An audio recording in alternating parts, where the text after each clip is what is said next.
Bonjour les éclaireurs et les éclaireuses, je m'appelle Stéphane Lavignotte, je suis pasteur de la Mission populaire évangélique de France, maintenant à Montreuil en Seine-Saint-Denis. Votre démarche rejoint vraiment des préoccupations qu'on a depuis longtemps et qu'on a essayé de mettre en œuvre. Quand je suis arrivé à la Maison Verte dans le 18e arrondissement à Paris en 2006, il n'y avait pas d'activité pour les jeunes et on a décidé de créer un groupe éclaireur.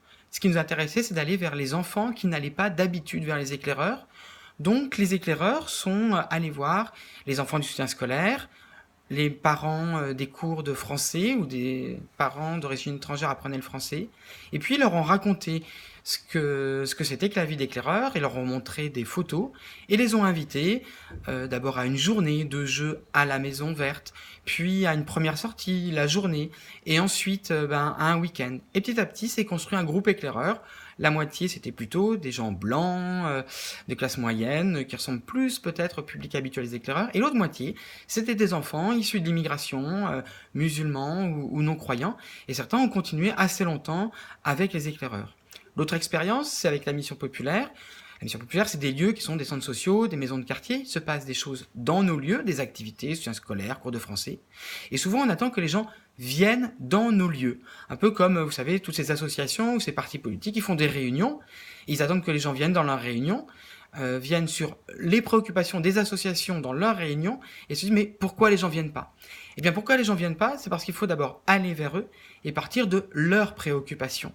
Et quand on a été à Gennevilliers, on a monté un autre projet, c'était un syndicat d'habitants pour que les habitants se fassent entendre auprès de l'office HLM, de la mairie pour leurs problèmes de vie quotidienne. Et on a inversé les choses. On n'a pas fait une réunion, on a attendu que les gens viennent vers nous. On est allé vers eux. On a fait du porte-à-porte. On a discuté avec eux. C'est quoi vos problèmes? C'est quoi vos solutions?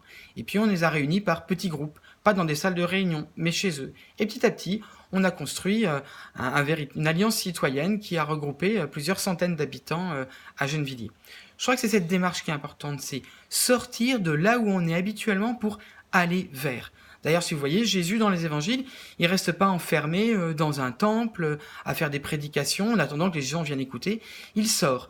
Il sort dans la ville, il sort dans la campagne, il sort au-delà des frontières et il est amené à rencontrer des gens qu'il n'aurait pas rencontrés habituellement.